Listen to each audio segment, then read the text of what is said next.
رب زدني علما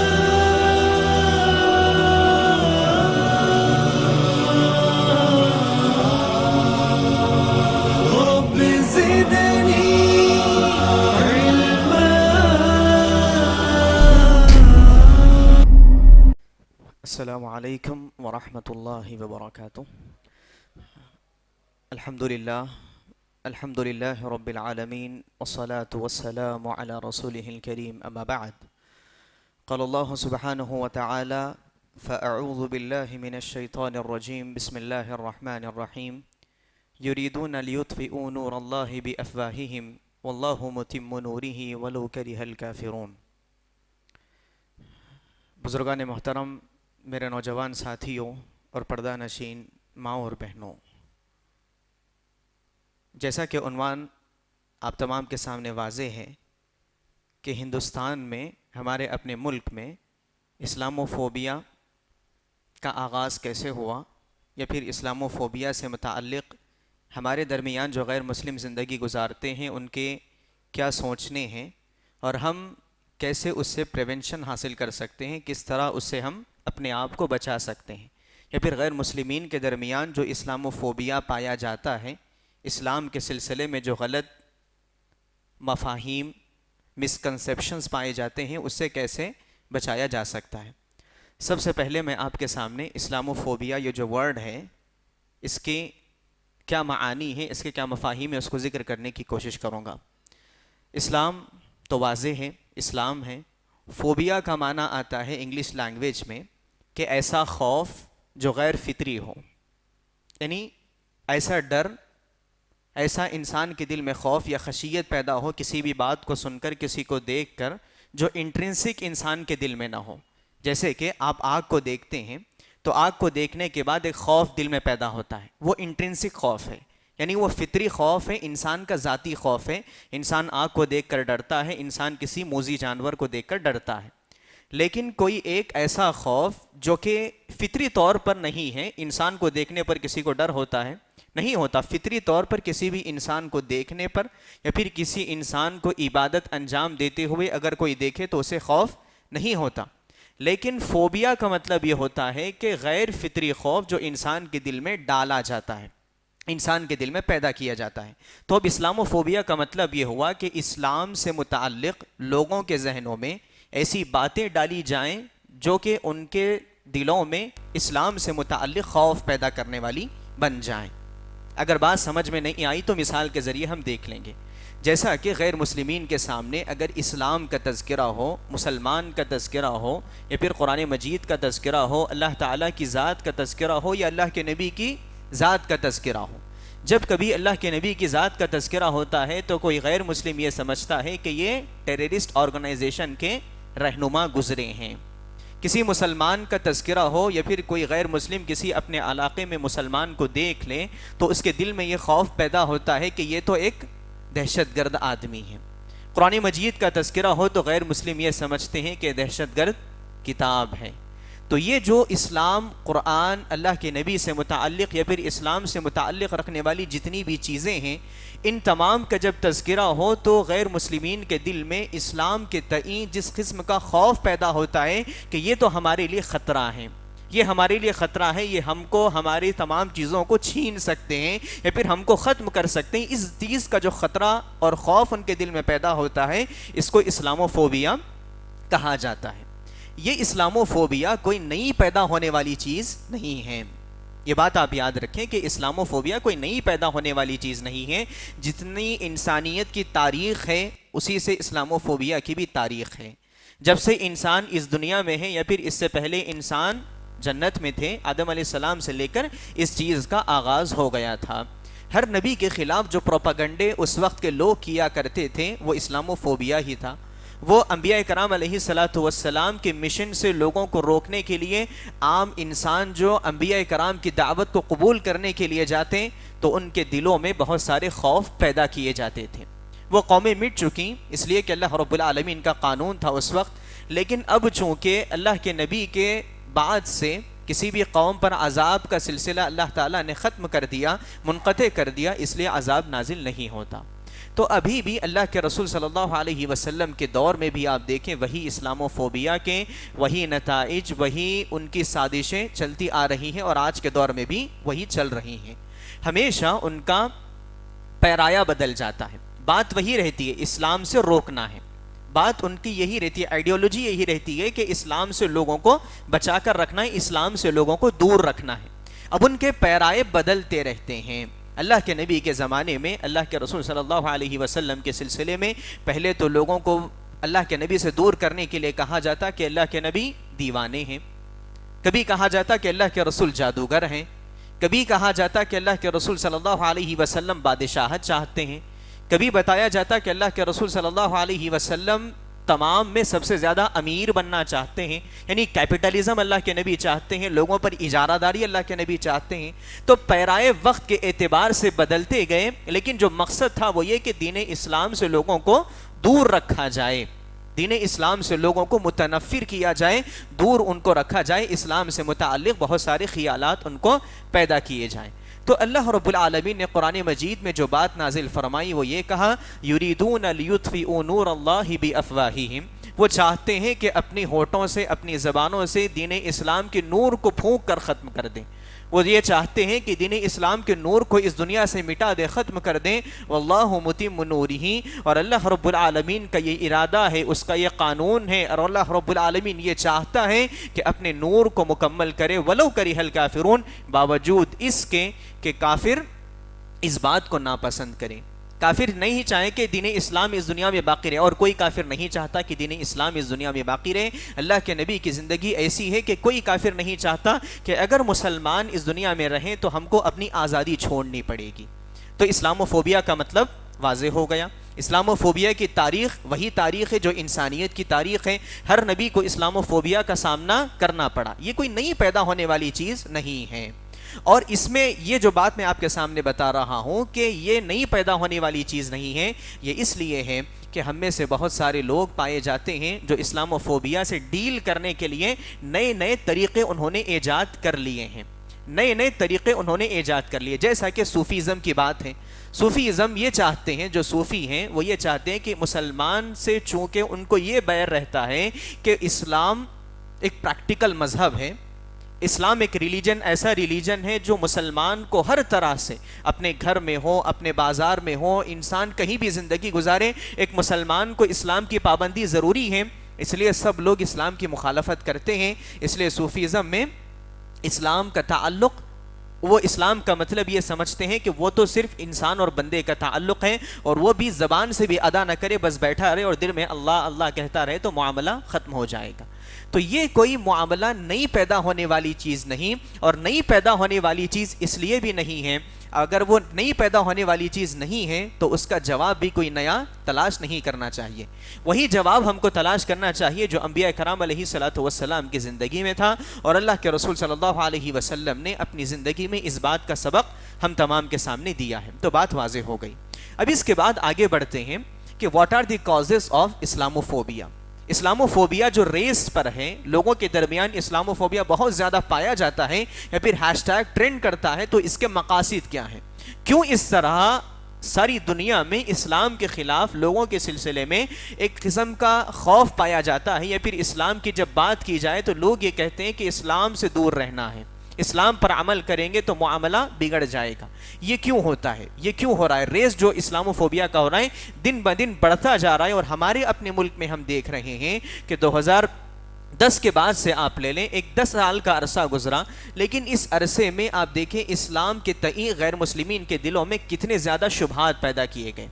اب 10 سال پہلے ایسا معاملہ تھا کہ مسلمان غیر مسلم ایک طرح سے اچھا معاملہ ان کا تھا، ایک دوسرے سے اچھے تعلقات تھے، لیکن اب وہ تعلقات ختم ہونے کے قریب آ چکے ہیں۔ یہ کیوں ہو رہا ہے؟ اس کے کازز کیا ہیں؟ سب سے بنیادی چیز جو ہر قوم میں پائی جاتی ہے وہ یہ کہ ہر قوم یہ دیکھتی ہے کہ اگر اسلام پر عمل کریں گے، اگر اسلام لوگوں کے دلوں میں گھر کر جائے گا، اور اسلام الحمدللہ ایسا مذہب ہے کہ اگر کوئی صحیح فطرت والا آدمی، صحیح سالم آدمی اگر اسلام کے بارے میں سنے، اسلام کی تعلیمات کو وہ اپنی زندگی میں لاگو کرنے پر مجبور ہو جائے گا، وہ اپنی دل سے دین اسلام کے سلسلے میں ایک شوق رکھے گا، یہ فطرت پہ رہنے والا آدمی ہے۔ تو انسانیت یہ چاہتی ہے کہ اگر اسلام پر عمل کرنے کی بات آئے یا پھر اسلام تمام لوگوں کے درمیان عام ہونے لگ جائے، تب ہمارے اپنی جو خواہشات ہیں، ہماری اپنی جو نفسیات ہیں، ہم جو چاہتے ہیں وہ چیزیں مکمل نہیں ہوں گی۔ اگر ہم بزنس کی بات لیں تو اسلام پر اگر عمل پیرا ہونا ہے تو بزنس آپ نہیں کر سکتے زیادہ، اس لیے کہ حرام کی ایک طویل فہرست بتا دی گئی ہے۔ آپ کوئی بھی کام کرنا چاہیں تو اسلام میں حلال حرام کا فرق بتا دیا گیا ہے، جائز و ناجائز کا فرق بتا دیا گیا ہے۔ اب انسانیت یہ چاہتی ہے کہ ہم جو چاہیں اس دنیا میں کر سکتے ہیں، ہم اپنی مرضی سے پیدا ہوئے ہیں۔ اب اگر اسلام پر عمل کرنے کی بات آئی تو بہت زیادہ ریسٹرکشنز لگ جائیں گے، بہت زیادہ تنبیہات لگ جائیں گی، پابندیاں لگ جائیں گی۔ اس لیے اسلام کو سائیڈ میں رکھو، کوئی مذہب نہیں ہے، کچھ نہیں ہے، بس انسان اپنی مرضی سے زندگی گزارے۔ سب سے پہلا جو مفہوم پایا جاتا ہے، یعنی جو کاز پایا جاتا ہے، جو ریزن پایا جاتا ہے، وہ یہ کہ لوگ یہ سمجھتے ہیں کہ اگر اسلام کی بات آئے اور اگر لوگوں کے دلوں میں اسلام گھر کر جائے تو ہم اپنی منمانی اس دنیا میں نہیں کر سکتے۔ اور سب سے بڑی منمانی کون کرنا چاہتا ہے؟ شیطان کرنا چاہتا ہے، لوگوں کو وہ گمراہ کرنا چاہتا ہے، لوگوں کے دلوں میں سازشیں پیدا کرنا چاہتا ہے۔ تو پہلا کاز ہمارے سامنے یہ آیا۔ اب دوسرا کاز جو ہے، یعنی لوگوں کے دلوں میں جو شبہات پائے جاتے ہیں، پہلے قسم کے وہ لوگ ہیں جو جانتے ہیں کہ اسلام صحیح دین ہے، جو جانتے ہیں کہ اسلام غالب دین ہے، اللہ رب العالمین کی جانب سے بھیجا گیا دین ہے۔ اللہ کے نبی کے دور میں یہودی خود جانتے تھے، اللہ کے نبی کے دور میں یہودی خود جانتے تھے، اللہ کے نبی کے دور میں ابو جہل خود جانتا تھا کہ اسلام صحیح دین ہے، لیکن اپنے تکبر کی وجہ سے اس نے اسلام قبول نہیں کیا۔ یہودی بار بار اللہ کے نبی سے سوال پوچھتے، کبھی سورہ کہف کے بارے میں سوال پوچھتے، کبھی اصحاب کہف کے بارے میں، کبھی مختلف سوالات انہوں نے پوچھے، روح کے بارے میں سوال پوچھا، چاند کے بارے میں سوال پوچھا، تمام چیزیں جانتے تھے اور ان کو معلوم تھا کہ اللہ کے نبی حق پر قائم ہیں۔ اس کے باوجود بھی اسلام انہوں نے قبول نہیں کیا۔ وجہ کیا تھی؟ وجہ یہ تھی کہ اگر اسلام قبول کر لیں گے تو اپنی مرضی ہم نہیں کر سکتے، اپنی منمانی ہم نہیں کر سکتے۔ تو اس طرح جو لوگ جانتے ہیں اسلام صحیح ہے لیکن عمل نہیں کرتے، پہلے قسم کے یہ لوگ ہیں۔ دوسرے قسم کے لوگ وہ ہیں جو سادہ سیدھا ہیں، عام عوام ہیں، جن کے دلوں میں دین اسلام سے متعلق کوئی بیر نہیں پایا جاتا تھا، لیکن ان کے دلوں میں شبہات پیدا کیے گئے، جو صاف دل کے ہیں۔ لیکن جو لوگ خراب ذہن کے تھے، انہوں نے ان کے دلوں میں اسلام سے متعلق بہت زیادہ خراب معلومات پیدا کی، ان کو ایسے اسلام کے سلسلے میں بتا دیا، اسلام تو ایسا مذہب ہے جس پر عمل کریں گے تو زندگی گزارنا کٹھن ہو جائے گا، مشکل ہو جائے گا۔ اسلام سے متعلق بہت زیادہ شبہات ان کے دل میں پیدا کیے، کبھی حجاب کو لے کر، کبھی کاروبار کو لے کر، کبھی مختلف معاملات کو لے کر، کبھی اللہ کے نبی کی زندگی کو لے کر بہت زیادہ شبہات ان کے دل میں پیدا کیے۔ تو دوسرے قسم کے جو لوگ ہیں وہ جانتے ہیں کہ اسلام اچھا مذہب ہے، مسلمانوں کو دیکھتے ہیں، خوش ہوتے ہیں، لیکن چونکہ ان کے دلوں میں باتیں بھری جا رہی ہیں، صاف دل کے ہیں لیکن ان کے دلوں میں باتیں بھری جا رہی ہیں، اس لیے وہ دین اسلام سے متعلق کچھ شبہات اپنے اندر رکھتے ہیں، یا پھر کبھی مسلمان بستی سے ان کا گزر ہو تو فوری اچانک سے گزر جاتے ہیں، یا پھر ایسے نہیں ہوتے مسلمانوں کے ساتھ کہ وہ دوستانہ اپنائیں۔ وجہ کیا ہوتی ہے؟ ان کے ذہنوں میں خرابیاں بھری گئی ہیں۔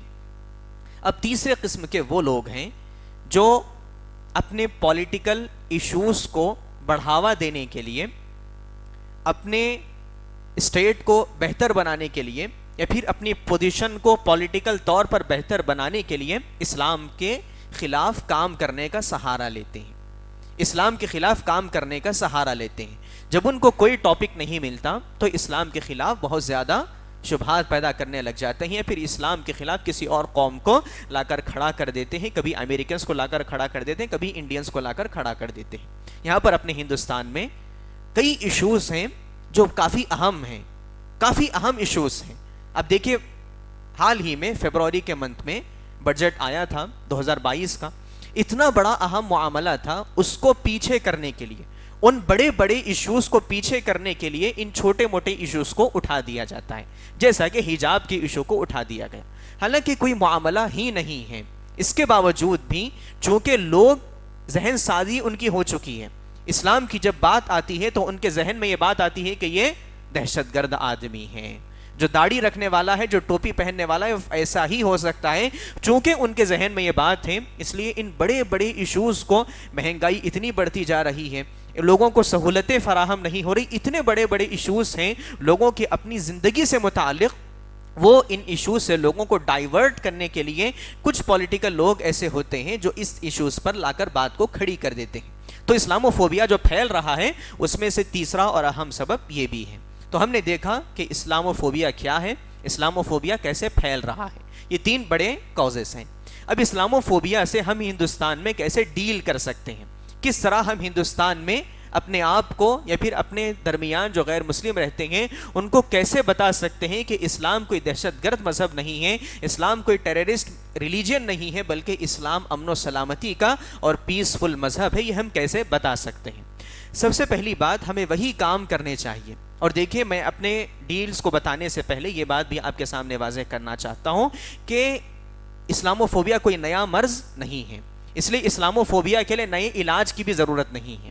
یہ وہ اس دور سے چلتا آ رہا ہے جب سے اللہ رب العالمین نے انبیاء کرام کو بھیجا ہے، اور اللہ رب العالمین نے اس کے علاج کو انبیاء کرام کو دیا ہے، اور انبیاء کرام نے اس کا علاج اس دنیا میں کیا ہے۔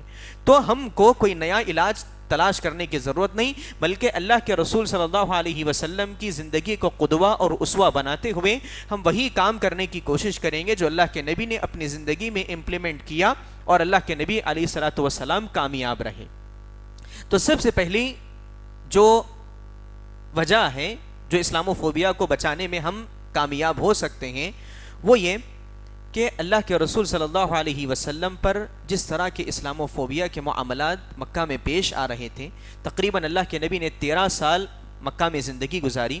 زندگی کے دوران ہم دیکھتے ہیں کہ اللہ کے رسول صلی اللہ علیہ وسلم کو جا بجا پریشان کیا گیا، جا بجا اللہ کے نبی کو ہر طرح سے ٹارچر کیا گیا، مینٹلی ٹارچر بھی اللہ کے نبی کو کیا گیا، فزیکل ٹارچر بھی اللہ کے نبی کو کیا گیا۔ اللہ کے نبی کی ذات کو بھی تکلیف پہنچائی گئی، اللہ کے نبی کے صحابہ کو بھی تکلیف پہنچائی گئی، اور اللہ کے رسول صلی اللہ علیہ وسلم کے گھر والوں کو، آپ کی بیٹیوں اور آپ کی بیوی کو بھی تکلیف پہنچائی گئی، سب کو تکلیف پہنچائی گئی۔ ایک تو تکلیف انسان کی اپنی خود کی ہوتی ہے، انسان کے جسم کو مار لگے تو فزیکل تکلیف انسان کو ہوتی ہے، ساتھ ہی اللہ کے نبی کی بیٹیوں کو طلاق ابو لہب نے دلوا دیا تھا۔ اب دیکھیں کس طرح اللہ کے نبی پر اسلاموفوبیا کیسے کیا گیا تھا، اسلام سے اللہ کے نبی کو کتنا تکلیف پہنچائی گئی تھی، اور لوگوں کو کس طرح اسلام سے دور کیا جا رہا تھا۔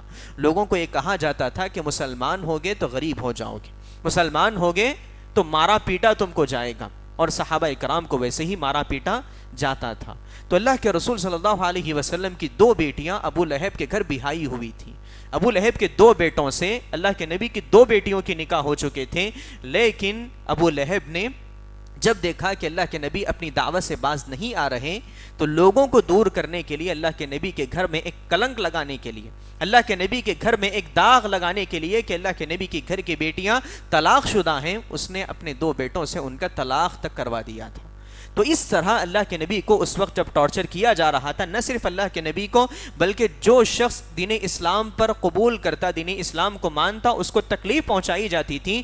اس موقع پر ہم دیکھیں اللہ کے نبی نے کیا کام انجام دیا، اور آپ حیرت کریں گے اللہ کے نبی نے ان 13 سالہ زندگی میں جن فنڈامنٹلز کو لے کر اللہ کے نبی نے کام کیا، جن بنیادیات پر اللہ کے رسول صلی اللہ علیہ وسلم نے کام کیا، اگر ان پر ہم عمل پیرا ہو جائیں تو یقیناً ہم بھی اسی طرح کامیاب ہو جائیں گے جس طرح کے صحابہ کرام کامیاب ہم کو نظر آتے ہیں۔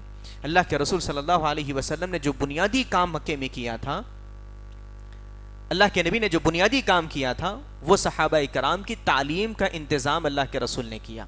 اگر ہم اسلاموفوبیا سے ڈیل کرنا چاہتے ہیں تو ہمارے لیے انتہائی ضروری ہے کہ ہم سب سے پہلے دین اسلام کو خود سمجھنے کی کوشش کریں۔ ہم میں سے اکثر کا یہ معاملہ ہے کہ دین اسلام ہم کو خود صحیح طور پر معلوم نہیں ہوتا۔ قرآن مجید میں کتنی صورتیں ہیں، قرآن مجید میں کتنے پارے ہیں یہ معلوم ہوتا ہے، لیکن قرآن مجید کی کن آیتوں میں اللہ رب العالمین نے انسانیت کی حفاظت کی تعلیم دی ہے، کن آیتوں میں اللہ رب العالمین نے لوگوں پر ظلم نہ کرنے کی تعلیم دی ہے، یہ معاملات ہم میں سے اکثر مسلمانوں کو معلوم نہیں ہوتے۔ اب دیکھیے مثال کے طور پر آپ کسی اسکول میں پڑھ رہے ہوں گے، آپ کسی آفس میں جاب کر رہے ہوں گے، آپ کے اپنے کولیگ کے دل میں اسلام سے متعلق بے شمار شبہات، بے شمار کچرا اس کے دل میں ہوگا. وہ اگر آپ سے بات کرنے لگ جائے، یہ پھر بہت ساروں کے ساتھ یہ معاملہ ہو بھی چکا ہے، کافی غیر مسلم راستے سے آپ گزر رہے ہیں، مثال کے طور پر آپ کے بازو بیٹھنے والا، آپ کے ساتھ چلنے والا شخص غیر مسلم ہے، آپ سے اسلام سے متعلق کبھی کچھ پوچھتا ہے تو آپ کے پاس اتنا ڈیٹا تک اسلام کا نہیں ہوتا، یا پھر اتنی معلومات اسلام کی نہیں ہوتی کہ آپ اس کو صحیح طور سے بتا سکیں کہ اسلام یہ چیز ہے، دین اسلام کیا ہے، وہ تک ہم نہیں بتا سکتے. تو ہم ضرورت ہے اس بات کی کہ ہم سب سے پہلے دین اسلام کو خود سمجھنے کی کوشش کریں، اور وہی کام اللہ کے رسول صلی اللہ علیہ وسلم نے کیا. حضرت خباب اللہ کے نبی کے پاس آتے ہیں، آپ کو اتنی تکلیف دی جاتی تھی، اتنی تکلیف دی جاتی تھی. حضرت عمر رضی اللہ تعالیٰ عنہ کی خلافت کا واقعہ ہے. ایک مرتبہ اللہ کے نبی حضرت عمر رضی اللہ تعالیٰ عنہ حضرت خباب سے پوچھتے ہیں کہ تم کو مکہ میں کیا کیا تکلیفیں دی گئی تھیں.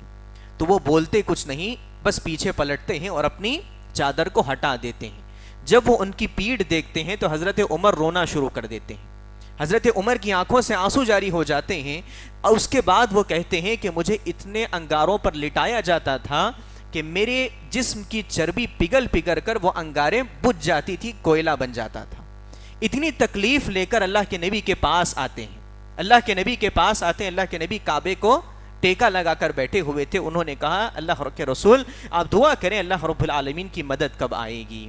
تو اللہ کے رسول صلی اللہ علیہ وسلم نے مثال دیتے ہوئے اللہ کے رسول صلی اللہ علیہ وسلم نے ان کو بیان فرمایا کہ کیا تم ابھی صبر کا دامن چھوڑنے لگ چکے ہو؟ اس سے پہلی جتنی امتیں تھیں ان کو اس طرح کے معاملات کیے جاتے تھے. تو اللہ کے رسول صلی اللہ علیہ وسلم نے جس فنڈامنٹل پر مکہ میں کام کیا وہ تھا لوگوں کے درمیان دین اسلام کی تعلیم کو دلوں میں اتار دینا. دین اسلام کی تعلیم کو صحابہ کرام کے دلوں میں 13 سال تک اتارا گیا. حضرت عائشہ رضی اللہ تعالیٰ عنہ بیان فرماتی ہیں کہ ابتدائی جو صورتیں نازل ہوئی مکہ کے دور میں سب کا تعلق انسان کے عقیدے سے تھا، انسان کے عقیدے سے اس کا تعلق تھا. اب دیکھیں میں مثال آپ کے سامنے بیان کرتا ہوں. مشرکین یا پھر یہودیوں نے اللہ کے نبی سے سوال کیا کہ روح کسے کہتے ہیں؟ اللہ رب العالمین نے روح کی آیتیں نازل فرما دی. یہودیوں نے پوچھا کہ اصحاب کہف کا واقعہ سناؤ، اللہ رب العالمین نے سورہ کہف نازل کر دی.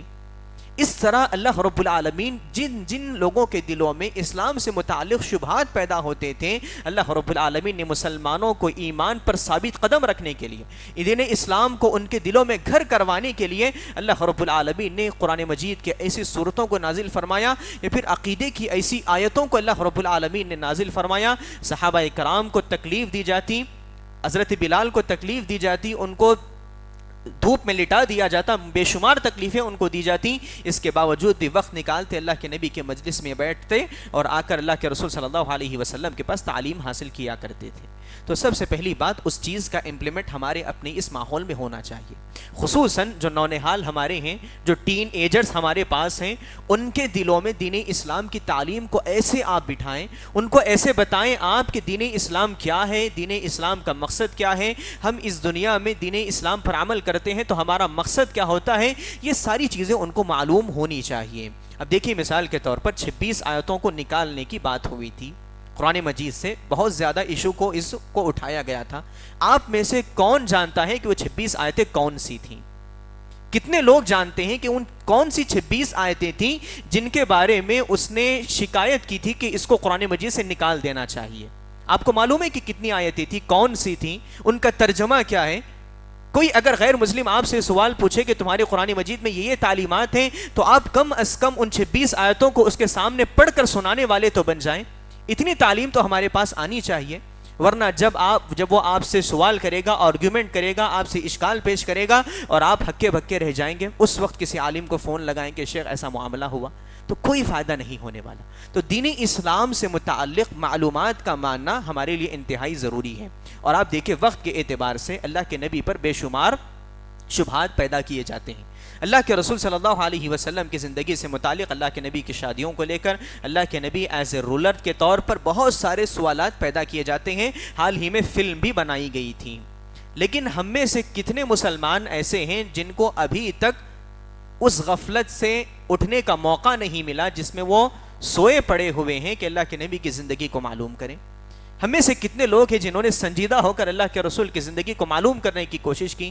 کہ آپ نے کبھی سوچا کہ آپ سے اچانک کسی غیر مسلم کی ملاقات ہوگی اور وہ اللہ کے نبی کے بارے میں پوچھے گا کہ مجھے 5 منٹ میں بتائیے کہ اللہ کے نبی کیا تھے، آپ کے نبی کے بارے میں بتائیے، تو کیا ہمارے پاس وہ تعلیمات موجود ہیں؟ کیا ہمارے پاس اتنا علم ہے کہ ہم اللہ کے نبی کے ان پہلوؤں کا ذکر کر سکیں جو کہ ہمارے لیے ہمارے دین کے محاسن کو بتانے والی، ہمارے دین کی اچھائیوں کو بتانے والی ہے؟ تو سب سے بنیادی چیز جو ہم کو کام کرنا ہے وہ یہ کہ اپنے آپ کو دین اسلام پر معلومات حاصل کرنی ہے۔ دیکھیں جو غیر مسلمین اشکالات پیش کرتے ہیں ہمارے اپنے ہندوستان میں، ہم باہر کی بات نہیں کریں گے، 2 طرح کے اشکالات پیش کرتے ہیں۔ سب سے پہلے غیر مسلم مسلمانوں کے تئیں یہ سوچتا ہے کہ دین اسلام تو ایک الگ قومیت ہے، دین اسلام ہندوستان کا مذہب نہیں ہے بلکہ عرب کا مذہب ہے۔ وہ یہ سمجھتا ہے، آج کل جو لبرل قسم کے لوگ پائے جاتے ہیں، پھر ماڈرنائز قسم کے لوگ پائے جاتے ہیں، وہ یہ کہتے ہیں کہ کسی ایک 1400 سال پرانے آدمی کی بات پر عمل کرنا کیوں ضروری ہے؟ آپ خود بھی یہ کہیں گے، کارل مارکس کی ایک تھیوری تھی، اب بعد میں آنے کے بعد وہ تھیوری بدل جاتی ہے، حالات کے اعتبار سے سائنس جیسے ترقی کرتی ہے تو ریلیجن کو بھی ویسے ہی ترقی کرنا چاہیے۔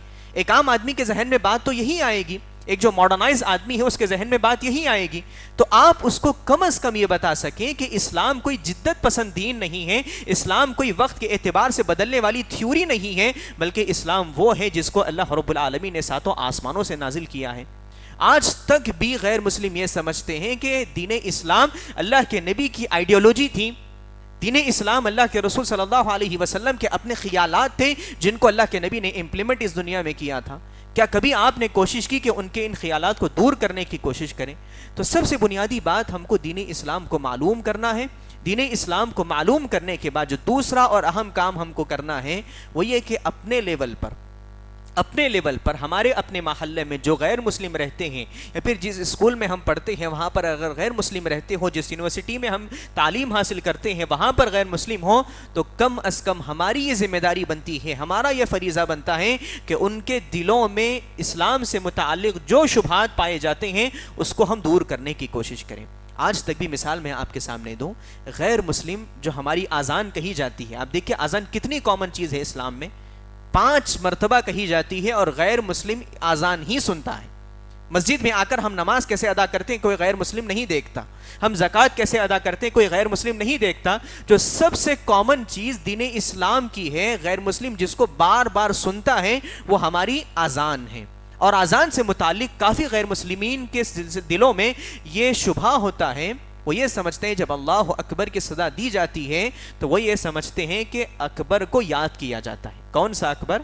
جو مغل کا بادشاہ تھا، آج سے 400-500 سال پہلے جو بادشاہ گزرا ہے، وہ یہ سمجھتے ہیں کہ اس بادشاہ کو مسلمان 5 وقتہ یاد کرتے ہیں، بار بار اس کو یاد کرتے ہیں، اور مسجد میں آنے کے بعد ان کو تعلیم دی جاتی ہے کہ جس طرح اکبر نے پوری ہندوستان پر بادشاہت کی تھی ویسے ہی تم بھی بادشاہت کرنا۔ یہ غیر مسلمین کے دلوں میں یہ شبہ پایا جاتا ہے، یہ اسلاموفوبیا ہے۔ جب یہ بات اذاں ہوتی ہے تو ان کے دل میں خوف پیدا ہوتا ہے کہ مسلمان جمع ہونے کے لیے جا رہے ہیں، یہ اسلاموفوبیا ہے۔ آپ کو یہیں سے ختم کرنا ہے۔ دیکھیں کتنی کامن چیز ہے اذان، لیکن ان کو معلوم نہیں کہ اذان رحمت کے لیے بلائی جاتی ہے، رحمت کے لیے انسان کو اللہ رب العالمین سے کنیکشن کے لیے بلائی جاتی ہے، اللہ رب العالمین سے انسان کے تعلقات کو مضبوط کرنے کے لیے اذان دی جاتی ہے۔ تو ہم دیکھیں ہم کتنا پیچھے ہیں، ہمارے درمیان غیر مسلم جو زندگی گزارتے ہیں۔ اب دیکھیں ہندوستان میں مسلمان کب سے ہیں؟ 1400 سال سے مسلمان ہیں، جب سے اسلام آیا ہے تبھی سے مسلمان اس ہندوستان میں پائے جاتے ہیں، لیکن 1400 سالہ اتنی تاریخ میں ہم نے غیر مسلمین کو کبھی اپنوں سے قریب کرنے کی ہم نے کوشش نہیں کی۔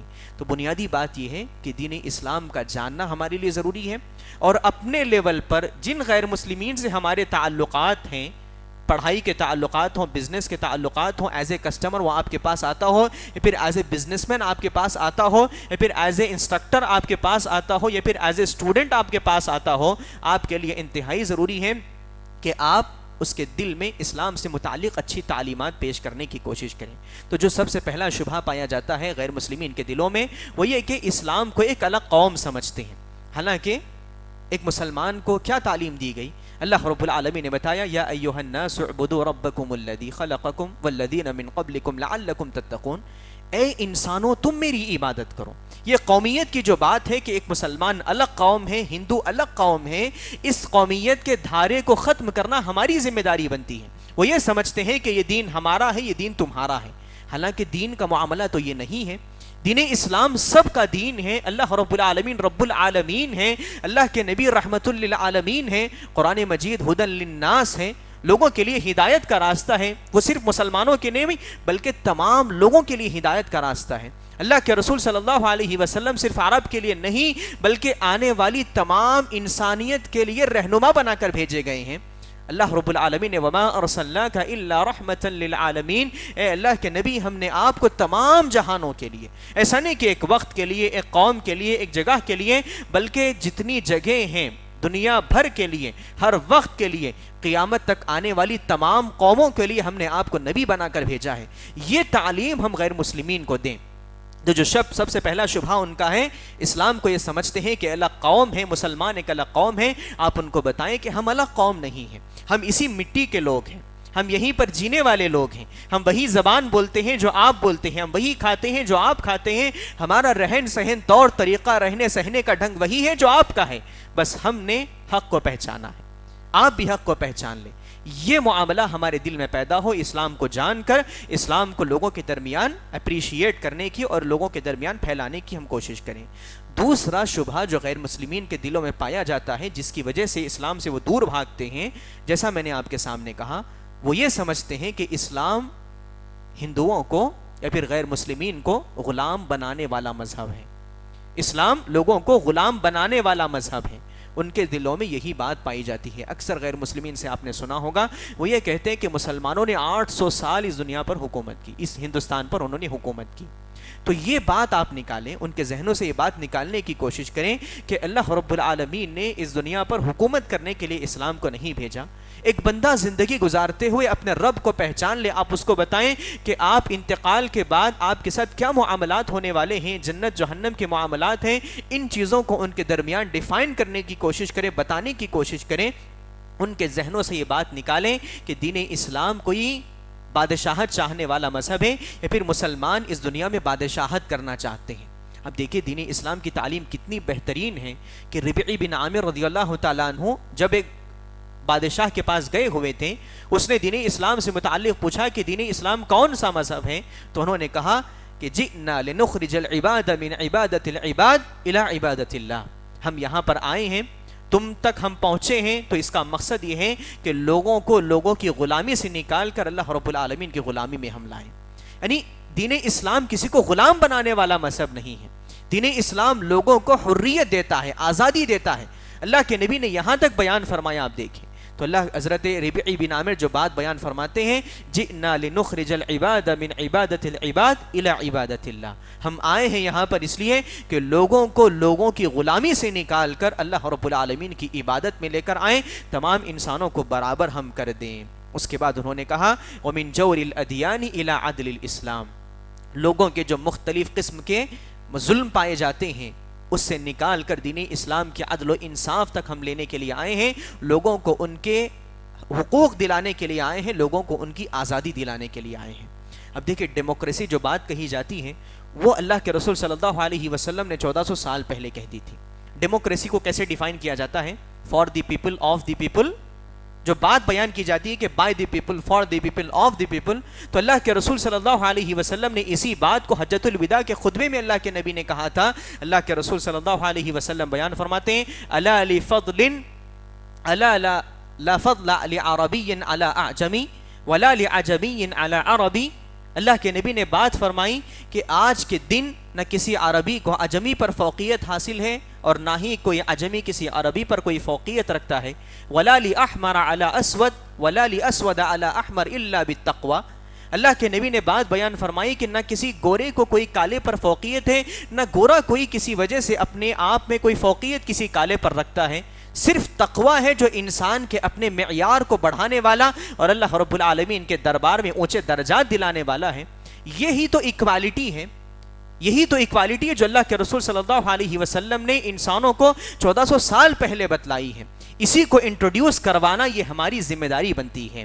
غیر مسلمین جو بات سمجھتے ہیں کہ ہندوستان میں مسلمان پھر سے غلامی کا لانا چاہتے ہیں، پھر سے بادشاہت کرنا چاہتے ہیں اور لوگوں کو غلام بنانا چاہتے ہیں، تو میرے بھائی آپ ان کے سامنے بتلائیں اسلام ایکوالٹی کا مذہب ہے، اسلام برابری کا مذہب ہے، اسلام کسی کے ظلم کو پسند نہیں کرتا۔ حتیٰ کہ اللہ کے رسول صلی اللہ علیہ وسلم نے بات بیان فرمائی کہ تمام کے حقوق کی حفاظت ہو، یہ اسلام کا اصل مسلک ہے، اسلام کا اصل منہج یہ ہے۔ دین اسلام اصل یہ ہے کہ لوگوں کے حقوق کی حفاظت ہو، لوگوں کے مال کی حفاظت ہو۔ اللہ کے نبی نے بیان فرمایا کہ اگر کوئی شخص کسی کو قتل کرتا ہے، مسلم ہو غیر مسلم ہو، اگر غیر مسلم کو بھی قتل کرتا ہے تو اللہ کے نبی نے بیان فرمایا من قتل معاہدا لم یرح رائحۃ الجنہ، اگر کوئی شخص کسی غیر مسلم کو قتل کرتا ہے تو وہ جنت کی خوشبو بھی نہیں پا سکے گا، ولو ان ریحھا لیوجد من مسیرۃ 40 عاما، حالانکہ جنت کی جو خوشبو ہے وہ 40 سال دور آپ ہیں، 40 سال سفر کر کے جانا ہے، اتنی دور سے جنت کی خوشبو انسان کو مل جاتی ہے۔ اللہ کے رسول صلی اللہ علیہ وسلم کی تعلیمات غیر مسلمین کے سامنے رکھنا ہمارے لیے انتہائی ضروری ہے۔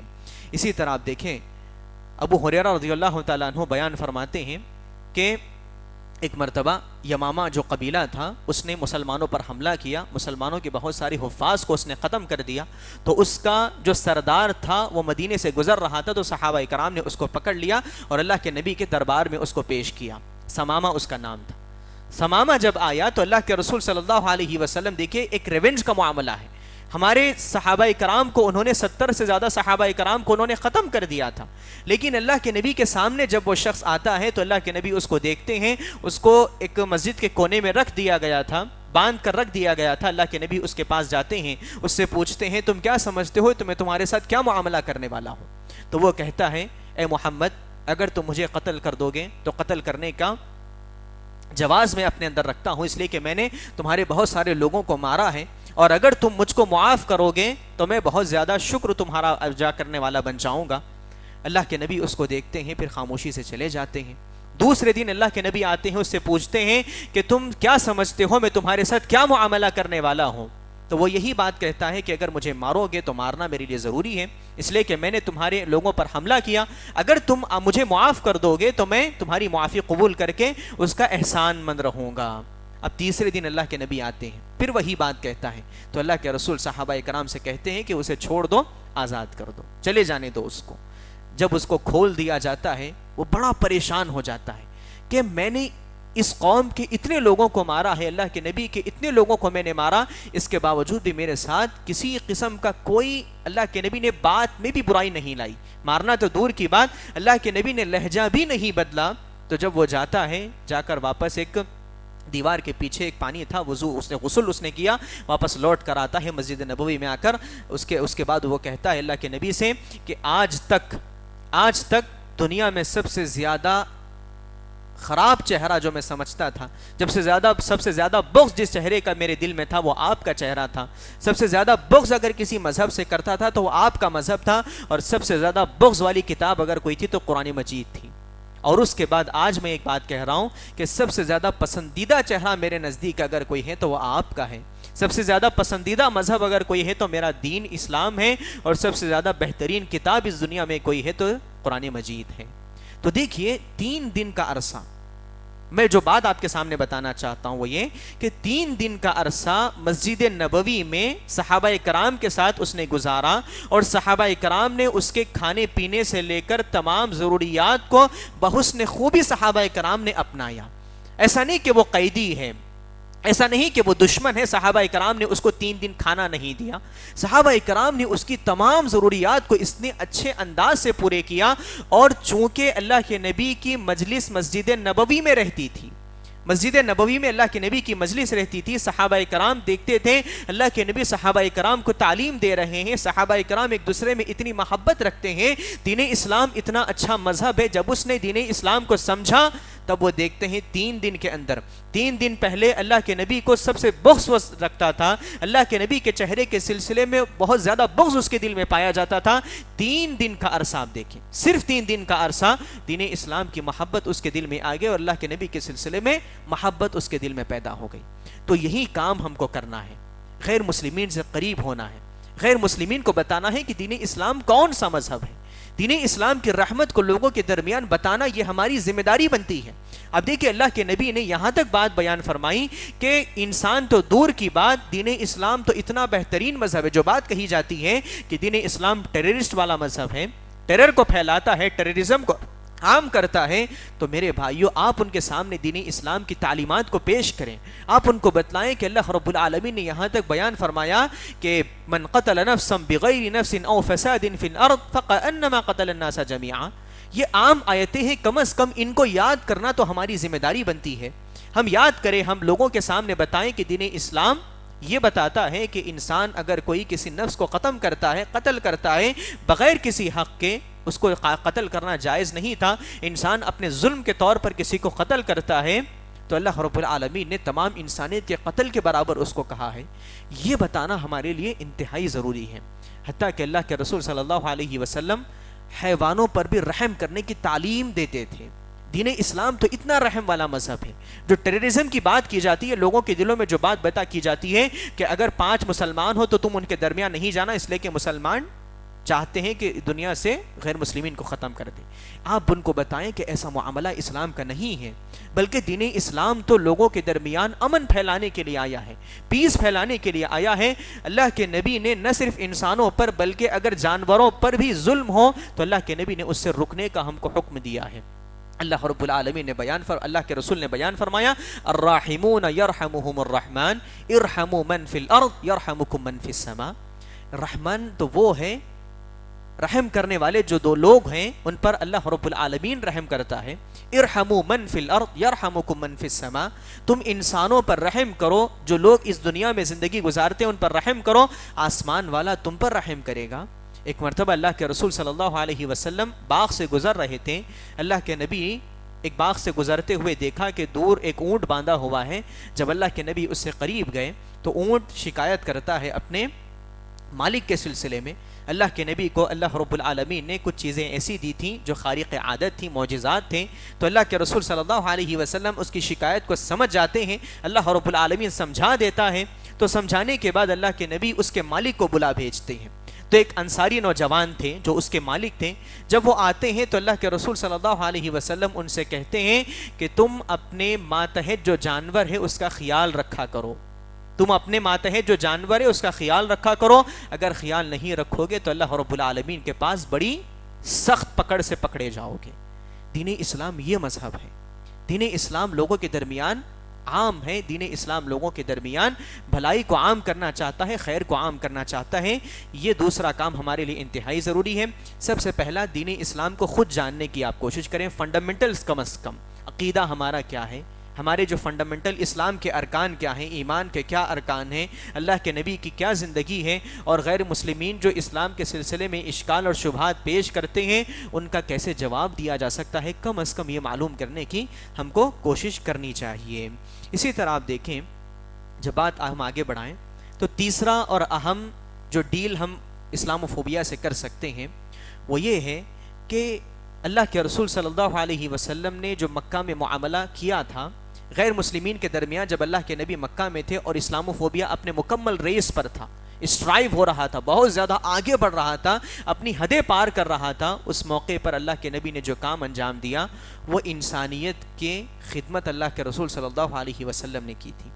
انسانیت کی خدمت اللہ کے نبی نے کی، اور انسانیت کی خدمت ایک اتنا بہترین ہتھیار ہے کہ جس کے ذریعے ہم تمام لوگوں کے دل جیت سکتے ہیں۔ اللہ کے رسول صلی اللہ علیہ وسلم نے یہی معاملہ کیا۔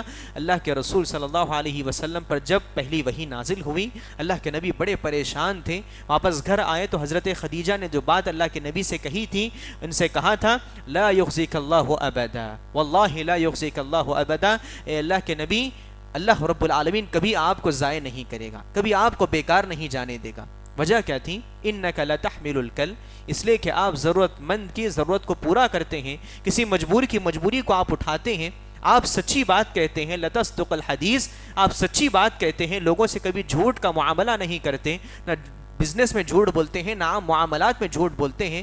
تو اللہ کے رسول صلی اللہ علیہ وسلم کی صفات تھیں، اللہ کے نبی کسی مجبور کی دیکھتے تو اس کی مجبوری دور کرتے، کسی پریشان حال کو دیکھتے اس کی پریشانی کو دور کرنے کا اللہ کے رسول صلی اللہ علیہ وسلم تہیہ کیے ہوئے تھے، اور یہی کام اللہ کے رسول نے اپنی اگلی زندگی میں بھی کیا تھا۔ آپ دیکھیں ابو جہل اللہ کے نبی کے پیچھے پیچھے پھرتا تھا، ابو لہب اللہ کے نبی کے پیچھے پیچھے پھرتا تھا۔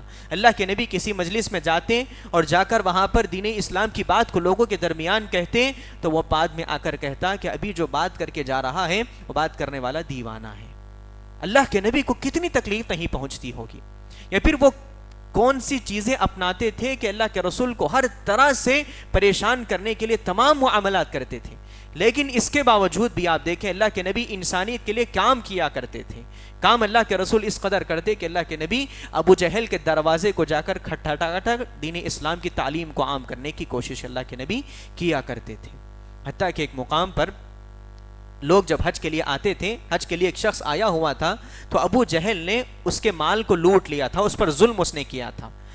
وہ آیا، آ کر اللہ کے رسول صلی اللہ علیہ وسلم کے پاس کہتا ہے کہ اللہ کے نبی میرے ساتھ یہ معاملہ پیش آیا، حالانکہ وہ ابھی مسلمان نہیں ہوا تھا، غیر مسلم تھا وہ، تب بھی اللہ کے رسول صلی اللہ علیہ وسلم جب اس کی بات سنتے ہیں تو سامنے کھڑا ہونے والا شخص کون ہے؟ ابو جہل ہے، جو سب سے بڑا دشمن اسلام کا ہے، اس کے باوجود بھی اس پر ظلم ہوا ہے۔ اللہ کے نبی اس کو ساتھ لے کر جاتے ہیں ابو جہل کے پاس اور اس کو اس کا ظلم دور کرتے ہیں اور اس کو اس کا حق دلا کر اللہ کے رسول واپس آتے ہیں۔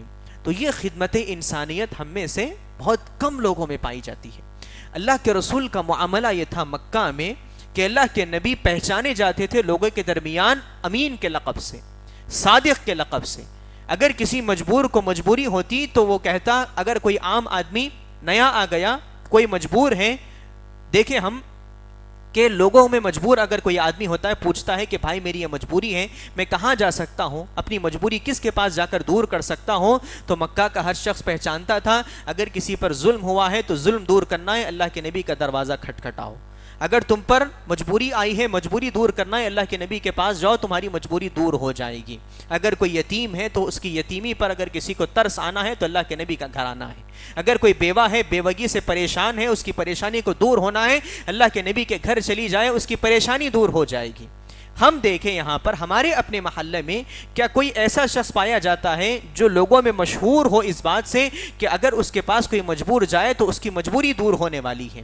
کیا ہمارے معاشرے میں کیا کوئی ایسا مسلمان پایا جاتا ہے جو رینونڈ ہو اس بات سے، جو مشہور ہو اس بات سے، یا پھر لوگوں میں اس بات سے متعارف ہو کہ لوگوں کے درمیان اگر کوئی مجبور ہو، پریشان حال ہو، ظلم سے شکار ہو تو اس کے ظلم اس فلاں گھر میں چلے جائیں، دور ہو جائے گا؟ کیا ہم مسلمانوں میں کوئی ایسے پائے جاتے ہیں؟ ہمارے مسلمان کس چیز کے لیے پہچانے جاتے ہیں؟ کھانے کے لیے پہچانے جاتے ہیں، شادی خانوں کے لیے پہچانے جاتے ہیں، ہوٹلوں کے لیے پہچانے جاتے ہیں۔ ہم کب اس کے لیے پہچانے جائیں گے کہ فلاں سوسائٹی میں چلے جائیے، فلاں آرگنائزیشن میں چلے جائیے، فلاں مسجد آپ چلے جائیے، آپ کی تکلیف دور ہو جائے گی؟ کیا لوگ غیر مسلم کیا اس بات کو جانتے ہیں ہم میں سے؟ تو اس طرح خدمت انسانیت اس قدر ہم کو کرنی ہے، اور ایسا نہیں کہ کوئی نیا معاملہ ہے، ایسا نہیں کہ ان کے دل کو خوش کرنے کے لیے کرنا ہے، بلکہ یہ دین اسلام کا حکم ہے، دین اسلام کا حکم ہے۔ اللہ کے رسول صلی اللہ علیہ وسلم نے بیان فرمایا کہ جو شخص من فرج عن مؤمن کربۃ من کرب الدنیا نفس اللہ عنہ کربۃ من کرب یوم القیامہ، جو کسی مسلمان مومن کی تکلیف کو دور کرتا ہے، اللہ رب العالمین اس کے آخرت کی تکلیفوں کو دور کرتا ہے۔ تو علماء کرام نے جو بات بیان فرمائی، یہاں پر مومن کا جو تذکرہ کیا گیا ہے وہ اطلاق کے طور پر ہے، اس میں صرف مومن ہی نہیں بلکہ اگر کوئی غیر مسلم کی تکلیف دور کرتا ہے تو ایسا کرنے والے شخص کی قیامت کے روز اللہ رب العالمین اس کی تکلیفوں کو آسان کر دے گا۔ تو یہ معاملات ہمارے لیے انتہائی ضروری ہیں، خدمت انسانیت ہمارے لیے انتہائی ضروری ہے۔ اللہ کے رسول صلی اللہ علیہ وسلم حلف الفضول میں اللہ کے نبی نے حصہ لیا، ایک ایسی آرگنائزیشن جس میں تمام غیر مسلم تھے اور اللہ کے نبی پر ابھی وحی نازل ہونا شروع نہیں ہوئی تھی، اس کے باوجود بھی اللہ کے نبی ایسی مجلسوں میں حصہ لیا کرتے تھے۔ اس کا مطلب یہ نہیں کہ صرف مسجد کا امام ہی ان چیزوں میں حصہ لے، وہ آدمی جو بالغ ہے، عاقل ہے، اس کے لیے ضروری ہے کہ ایسے آرگنائزیشنز میں حصہ لیں، ایسے فنڈ ریز کریں جو کہ انسانیت کے لیے ہوں، ہیومینیٹیرین گراؤنڈز پر ہوں۔ یہ معاملہ ہمارے لیے انتہائی ضروری ہے۔ حضرت ابوبکر صدیق کی مثال ہمارے پاس ہے۔ حضرت ابوبکر صدیق رضی اللہ تعالیٰ عنہ تمام معاشرے میں لوگوں کو پریشانی سے دور کرنے کے لیے پہچانے جاتے تھے۔ نہ صرف اللہ کے نبی بلکہ صحابہ کرام کی زندگی بھی آپ دیکھیں، صحابہ کرام میں ابوبکر صدیق کی مثال آپ لے لیں، وہ لوگوں میں مشہور تھے اس بات سے کہ کوئی مجبور ہو تو اس کی مجبوری ابوبکر صدیق کے پاس جاؤ تو پوری ہو جائے گی۔ وہ ایک مرتبہ ہجرت کرنے کے لیے حبشہ نکلتے ہیں، نکلنے بھی راستے میں ہوتے ہیں کہ ایک ان کو سردار دیکھتا ہے، سردار جس کا نام ابن الدغنہ تھا۔ وہ جب ان کو دیکھتا ہے پوچھتا ہے ابوبکر کہاں جا رہے ہو؟ وہ کہتے ہیں کہ میں اپنے ملک میں، اپنی مکہ میں اپنی عبادت اچھی طرح سے انجام نہیں دے سکتا، لوگ مجھے پریشان کر رہے ہیں، اس لیے میں مکہ چھوڑ کر حبشہ چلا جانا چاہتا ہوں ہجرت کر کے۔ جب وہ یہ بات سنتا ہے تو وہ کہتا ہے یا ابا بکر لا یخرج ولا یخرج مثلک یا ابا بکر لا یخرج ولا یخرج۔ اے ابوبکر صدیق، تم جیسا آدمی نہ اپنی مرضی سے کسی بستی کو چھوڑ کر جا سکتا ہے اور نہ تم کسی بستی سے نکالے جا سکتے ہو۔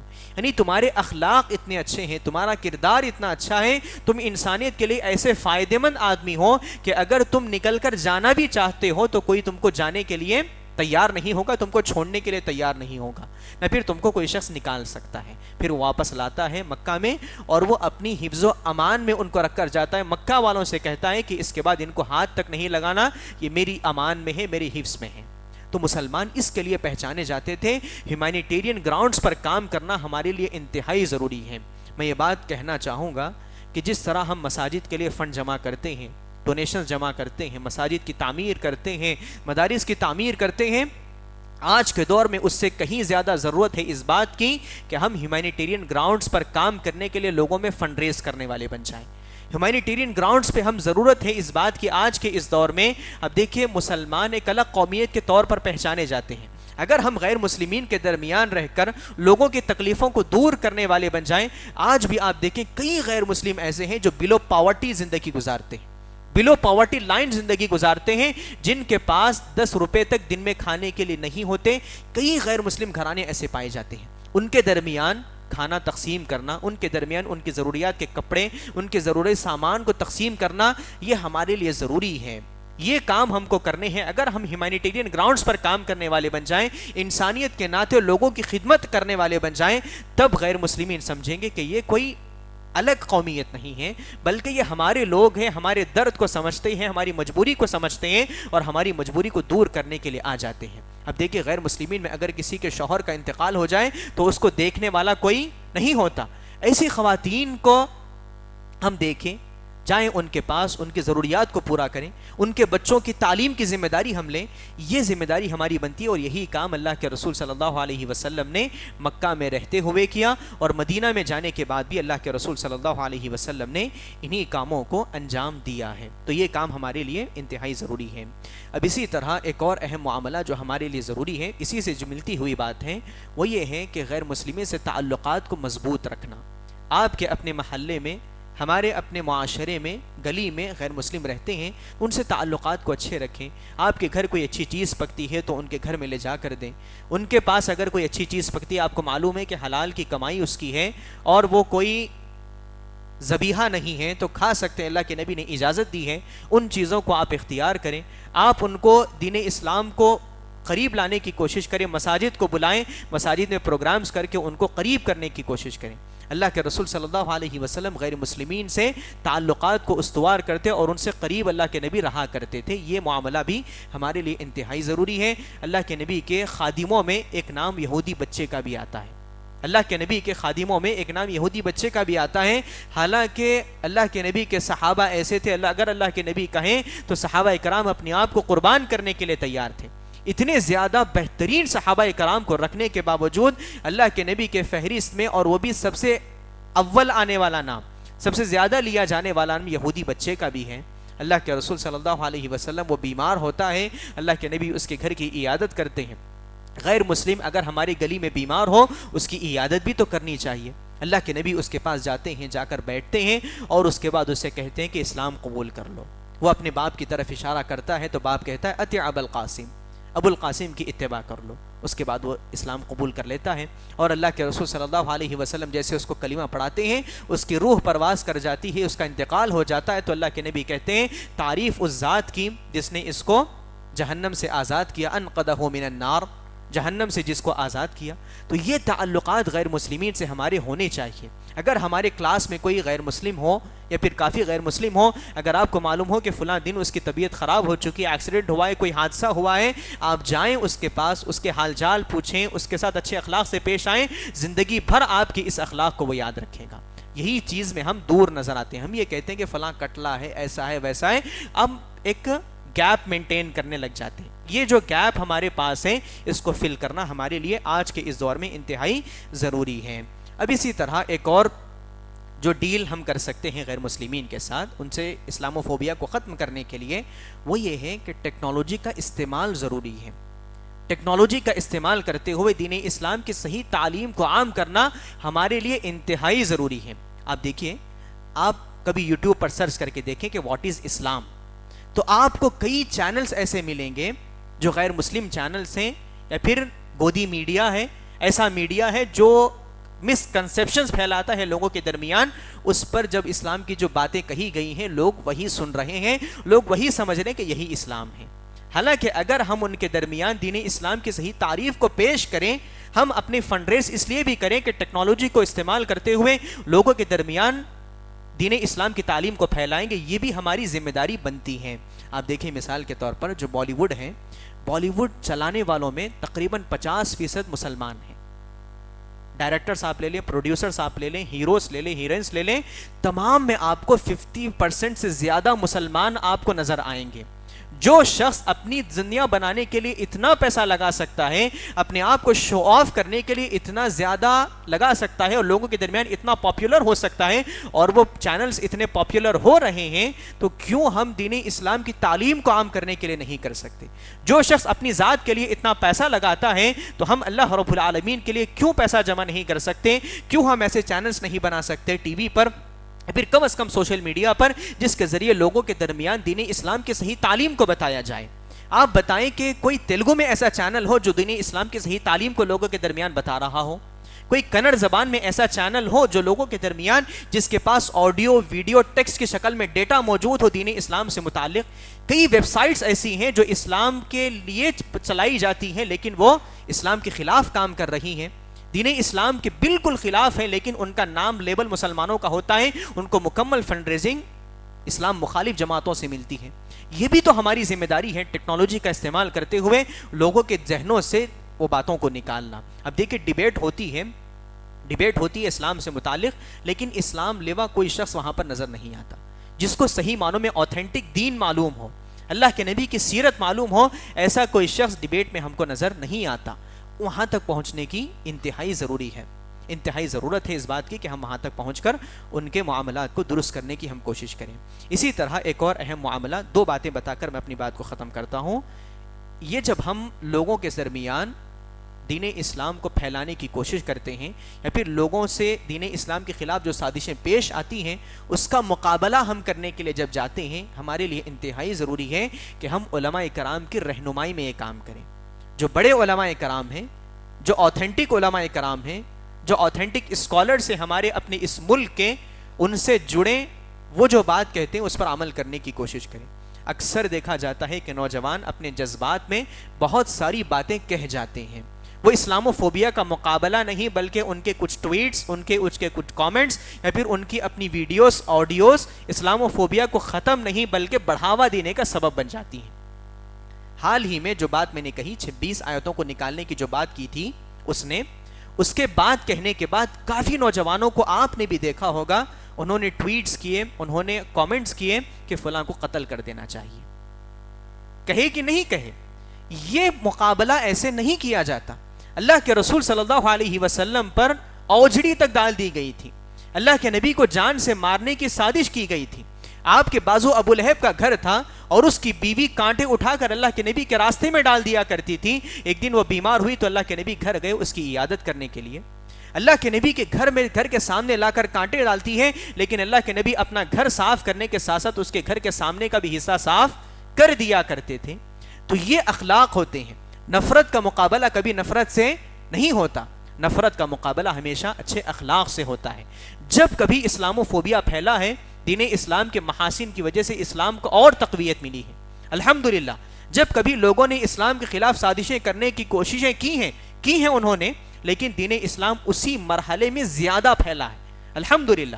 اب اگر دیکھیں اللہ کے نبی اکیلے تھے, آپ کے خلاف مکمل قوم تھی, اس کے باوجود بھی دین اسلام 13 سال کی مدت میں اس قدر پھیل گیا کہ اللہ کے نبی کو ایک اسٹیٹ مل گیا تھا مدینہ کی شکل میں.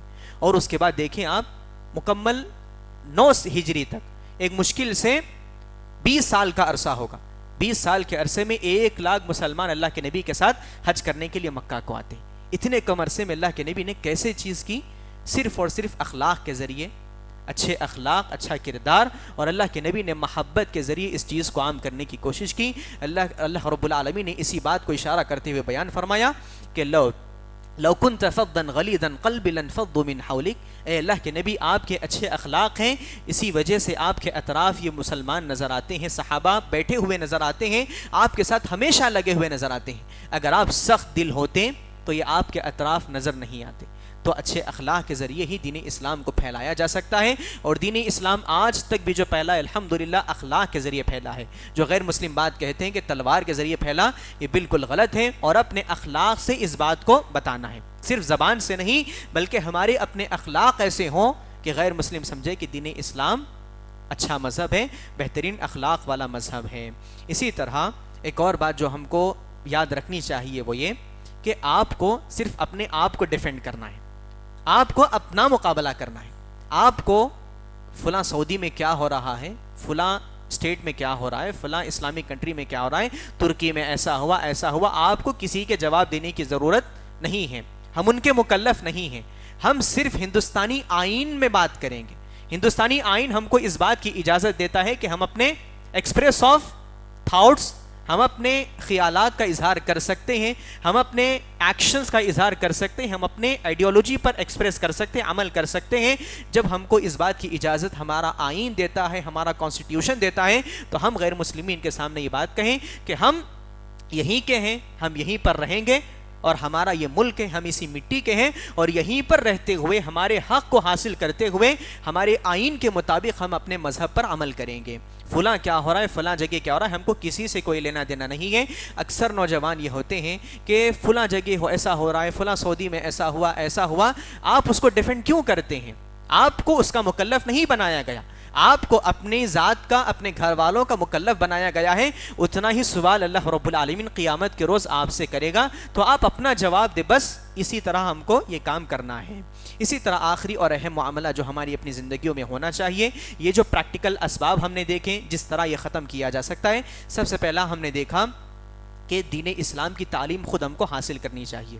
خصوصاً میں یوتھ سے کہنا چاہوں گا, نوجوانوں سے کہنا چاہوں گا کہ آپ دین اسلام کی تعلیم کو حاصل کرنے پر اپنے دل میں ایک قسم کا شوق رکھیں. دین آپ جانیں گے تبھی آپ عمل کر پائیں گے, دین آپ جانیں گے تبھی آپ کسی غیر مسلم کی جانب سے شبہ پیدا کیا جاتا ہے تبھی آپ اس کو ڈیفینڈ کر پائیں گے, صحیح طور پر مقابلہ کر پائیں گے. پہلے دین کا جاننا ضروری ہے. دوسرا, آپ کے اپنے اطراف میں جو غیر مسلم رہتے ہیں, ایسا نہیں کہ آپ ایک چینل بنانی, ویڈیو آن کر لیں, لوگوں کو بولنا شروع کر دیں, یہ ضروری نہیں ہے. آپ اپنے اطراف میں جو غیر مسلم رہتے ہیں ان کے ذہنوں کو صاف کرنے کی کوشش کریں. ان کو آپ بتائیں کہ دین اسلام اچھا مذہب ہے, اور اس کو کرنے کے لیے اللہ کے نبی نے طریقے بھی بتلائے ہیں کہ غیر مسلم سے تعلقات کو مضبوط بھی کرنا ہے. مضبوط کرتے ہوئے ان کے حقوق کو ادا کریں, ان کی ضروریات کو پورا کریں, ان کی مجبوریوں کو دیکھیں, ان کی مجبوریوں کو پورا کریں, ان کے ساتھ اچھے اخلاق سے ہم پیش آئیں گے, تب یہ مسکنسیپشنز انشاءاللہ ختم ہوں گے. چوتھی اور اہم چیز جو ہم نے دیکھی وہ یہ تھی کہ انسانیت کی خدمت ہم کو کرنی ہے. انسانیت کی خدمت ہم کو کرنی ہے. انسانیت کی خدمت کے معاملے میں آج کل جو وسائل موجود ہے الحمدللہ اس کا استعمال کرتے ہوئے ہماری آرگنائزیشنز کچھ ایسی ہونی چاہیے, ہمارے فاؤنڈیشنز کچھ ایسے ہونی چاہیے, یا مساجد ہماری کچھ ایسی ہونی چاہیے کہ غیر مسلم کہیں کہ بھائی فلاں علاقے کے آپ ہیں, آپ کو تکلیف ہے تو اس علاقے کی اس مسجد کو چلے جائیے, آپ کی تکلیف دور ہو جائے گی. کم از کم اتنا کام ہم کو لوگوں کے درمیان کرنا ہے. پانچواں اور اہم کام ہم کو جو کرنا ہے وہ ٹیکنالوجی کا استعمال کر کے دعوت کا کام ہم کو کرنا ہے. ٹیکنالوجی کے استعمال کے ذریعے دعوت کا کام ہم کو کرنا ہے.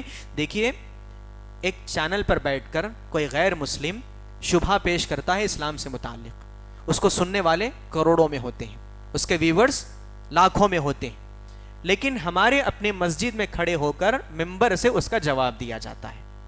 کتنے لوگ سن رہے ہیں؟ آپ ان کو بتا رہے ہیں جو جانتے ہیں کہ اسلام حق مذہب ہے. آپ جمعہ کے خطبے میں جو بات کہتے ہیں انہی کو بتاتے ہیں جو جانتے ہیں کہ ہاں دین اسلام اچھا ہے, اللہ کے نبی اچھے ہیں, جو جانتے ہیں انہی کو آپ بتا رہے ہیں. وہ اشکال پیش کر رہا ہے ہزاروں کروڑوں لوگوں میں, اور آپ جواب دے رہے ہیں صرف 50-100 لوگوں کے درمیان, 500 لوگوں کے درمیان. آپ اسی طرح کے پلیٹ فارم پر جواب دیں جہاں سے شبہ پیش کیا گیا, وہاں تک پہنچنے اور وہاں سے جواب دینے کی ہم کوشش کریں. اس کے لیے ضروری ہے کہ ہم فردر اسٹڈیز میں آگے ہوں. آپ دیکھیں مسلمانوں کی اسٹڈیز کا کرائٹیریا کیا پایا جاتا ہے. تقریباً 100% جو مسلمان اس ہندوستان میں رہتے ہیں, ہندوستان میں جتنے مسلمان رہتے ہیں ان میں سے 44% مسلمان ایسے ہیں جو تعلیم حاصل کرتے ہیں. باقی 46% مسلمز, 56% مسلمان ایسے ہیں جو تعلیم حاصل نہیں کرتے, بلو پاورٹی لائن ہے, تعلیم بالکل بھی ان کے پاس نہیں ہے. اور جو 44% بات میں نے آپ کے سامنے کہی, ان میں سے 3-4% ایسے ہیں جو مدارس میں تعلیم حاصل کرتے ہیں.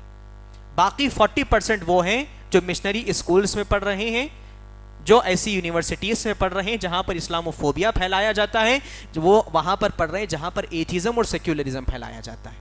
تو اس پر کام کرنا ہمارے لیے انتہائی ضروری ہے. اور آخر بات میں جو آپ کے سامنے بیان کرنا چاہتا ہوں, ان پریکٹیکل اسباب کے ساتھ ساتھ جو بنیادی اور اہم معاملہ ہمارا اپنی زندگی میں, اور سب سے اہم معاملہ جو ہونا چاہیے, وہ کنیکشن وتھ اللہ رب العالمین. اللہ رب العالمین کے ساتھ اپنا تعلق, اللہ رب العالمین کے ساتھ جس قدر مضبوط ہمارا تعلق ہوگا, اللہ رب العالمین اتنا ہی بہترین معاملہ اس دنیا میں ہمارے ساتھ کرے گا. اللہ کے رسول صلی اللہ علیہ وسلم نے عبداللہ ابن عباس سے جو بات بیان فرمائی تھی, اللہ کے نبی نے کہا, یا غلام, اے بچے یہ بات کو یاد رکھو, احفظ اللہ یحفظک, احفظ اللہ تجدہ تجاہک. اے بچے اس بات کو یاد رکھو. ابھی چھوٹے بچے تھے وہ, اللہ کے نبی نے ان سے کہا اس بات کو یاد رکھو. اور یہ بات دیکھیے کتنی اہم ہے, اللہ کے نبی نے بڑوں کو نہیں بلکہ چھوٹے بچے کو تک اس بات کی تعلیم اللہ کے نبی نے دی. کہا احفظ اللہ یحفظک, تم اللہ تعالیٰ کے احکامات کی پابندی کرو, اللہ رب العالمین کے حقوق کا لحاظ رکھو, اللہ رب العالمین کے احکامات, اس کی تعلیمات اور اس کے قوانین کا لحاظ رکھو, اللہ رب العالمین تمہاری حفاظت کرے گا. تم اللہ تعالیٰ کے احکامات کی حفاظت کرو گے, اللہ تعالیٰ تمہاری حفاظت کرے گا. احفظ اللہ تجدہ تجاہک, تم اللہ تعالیٰ کے احکامات کی اگر پابندی کرو گے تو تم ایسے پاؤ گے کہ اپنی مجبوری میں اللہ رب العالمین تمہارے سامنے ہے, تمہاری ضرورت کو پورا کر رہا ہے. تو یہ معاملہ ہماری اپنی زندگی میں ہونا چاہیے. اللہ رب العالمین سے تعلق کو مضبوط کریں. اللہ رب العالمین نے یہ جو ڈپریشن کا ماحول اللہ کے نبی میں تھا, اللہ کے نبی جب مکہ میں تھے اور اسلام و فوبیا مکمل عروج پر تھا, ہر طرح سے اللہ کے نبی کو ستایا جاتا تھا, ہر طرح سے کوشش کی جاتی تھی کہ لوگوں کو اسلام سے کھینچا جائے, لوٹایا جائے. اگر وہ بات نہیں سمجھتا تو اس کو مارا جاتا, پیٹا جاتا, ہر طرح کا معاملہ کیا جاتا, حتیٰ کہ حضرت سمیہ کو قتل تک کر دیا گیا تھا. اپنے مکمل ریس پر تھا اسلام و فوبیا, موب لنچنگ ہوتی تھی, سب کچھ وہاں پر ہوتا تھا. اس موقع پر اللہ رب العالمین نے قرآن مجید کی آیت نازل فرمائی. اللہ رب العالمین نے کہا وَلَقَدْ نَعْلَمُ أَنَّكَ يَضِيقُ صَدْرُكَ بِمَا يَقُولُونَ. اے اللہ کے نبی ہم جانتے ہیں. دیکھیں کتنی روحانی آیت ہے یہ, ایک انسان کی روح خوش ہو جائے اس سے, ایک انسان کا دل مطمئن ہو جائے اس کے سامنے بے شمار مسائل کیوں نہ ہو. اللہ رب العالمین کہتا ہے وَلَقَدْ نَعْلَمُ أَنَّكَ يَضِيقُ صَدْرُكَ بِمَا يَقُولُونَ. اے اللہ کے نبی ہم جانتے ہیں کہ آپ کا دل اس بات سے گھٹتا ہے جو کچھ وہ کہا کرتے ہیں, وہ جو باتیں کہتے ہیں آپ کے خلاف, اس سے آپ کا دل گھٹتا ہے. اس کا علاج کیا ہے؟ فَسَبِّحْ بِحَمْدِ رَبِّكَ وَكُن مِّنَ السَّاجِدِينَ. فَسَبِّحْ بِحَمْدِ رَبِّكَ وَكُن مِّنَ السَّاجِدِينَ. فَسَبِّحْ بِحَمْدِ رَبِّكَ وَكُن مِّنَ السَّاجِدِينَ. اللہ رب العالمین نے کہا آپ کا دل گھٹ رہا ہے, وہ باتیں کہتے ہیں, آپ کا دل ہانڈی کی طرح پک رہا ہے. علاج اس بات کا یہ ہے کہ آپ اللہ رب العالمین کی تسبیح بیان کیجئے, اللہ رب العالمین کے لیے سجدہ ریز ہو جائیے, اللہ تعالیٰ کی تسبیح اور اس کا سجدہ کریے. اور اس کے بعد کہا وَعْبُدْ رَبَّكَ حَتَّى يَأْتِيَكَ الْيَقِينُ. اور اللہ رب العالمین کی, اپنے رب کی آپ عبادت کریے جب تک آپ کو موت نہیں آ جاتی, جب تک آپ کا انتقال نہیں ہو جاتا. تو اللہ کے رسول صلی اللہ علیہ وسلم نے یہی معاملہ اپنایا اور صحابہ کرام کو یہی تعلیم اللہ کے نبی نے دی. آپ دیکھیں آل یاسر کا معاملہ, تینوں کو ایک ساتھ کھڑا رکھ کر مارا آ جاتا. حضرت یاسر کو, ان کی بیوی کو, ان کے بچے کو ایک ساتھ سامنے رکھ کر مارا جاتا. ان کو پٹایا جا رہا ہے, ان کو پیٹا جا رہا ہے, ان کو پیٹا جا رہا ہے. اللہ کے نبی کا گزر وہاں سے ہوتا ہے. اللہ کے نبی دیکھتے ہیں کہ آل یاسر کو مارا جا رہا ہے, ان کے درد ہو رہے ہیں, ان کے زخموں سے خون رس رہا ہے. وہ اس معاملے کو دیکھتے ہیں اللہ کے نبی اور اس کے بعد کہتے ہیں صبرن یا آل یاسر موعدکم الجنہ، صبرن یا آل یاسر موعدکم الجنہ۔ کتنی سچویشن میں تھے، ایک تو کڑک دھوپ میں ٹھہرے ہوئے ہیں، مارا جا رہا ہے، کوڑے پہ کوڑے برس رہے ہیں، نہ صرف اپنے آپ کو بلکہ اپنے بیٹے کو دیکھتے ہیں، اپنی بیوی کو دیکھتے ہیں کہ مارا جا رہا ہے، بیٹا دیکھتا ہے کہ میری ماں کو پیٹا جا رہا ہے، میرے باپ کو پیٹا جا رہا ہے۔ ایسے ماحول میں، ایسے ایموشنل ماحول میں اللہ کے نبی راستے سے گزرتے ہوئے کہتے ہیں صبرن یا آل یاسر موعدکم الجنہ، اے آل یاسر صبر کرو، اللہ رب العالمین کی جنت تمہارا انتظار کر رہی ہے، اللہ رب العالمین کی جنت تمہارا انتظار کر رہی ہے۔ تو اس سے پہلے اللہ کے نبی کے جملے کے کہنے سے پہلے جو زخم ان کو تکلیف پہنچا رہے تھے، اس کے بعد وہ آرام سے کھڑے ہو کر مار کھاتے ہیں، ایسے لگتا ہے گویا ان کے وہ زخم ان کو مزہ دے رہے ہیں، ان کے زخم ان کو جنت کی یاد دلا رہے ہیں۔ تو اللہ رب العالمین سے اپنا تعلق مضبوط رکھنا ہمارے لیے انتہائی ضروری ہے۔ اللہ رب العالمین سے دعا ہے کہ اللہ رب العالمین ہم تمام کو جس قسم کے ماحول ہندوستان میں پیدا کیا جا رہا ہے، اللہ رب العالمین تمام مسلمانوں کی اس سے حفاظت فرما۔ اللہ رب العالمین جو غیر مسلم ہمارے درمیان رہتے ہیں، اللہ رب العالمین ان کے دلوں کو صاف کر۔ اللہ رب العالمین جو کچھ ان کے دلوں میں شبہات پیدا کیے جا رہے ہیں، اللہ رب العالمین تو ان کے لیے کافی ہو جا۔ اللہ رب العالمین تمام امت مسلمہ کو ایک اور نیک بنا۔ آمین وآخر دعوانا ان الحمد للہ رب العالمین، والسلام علیکم ورحمۃ اللہ وبرکاتہ۔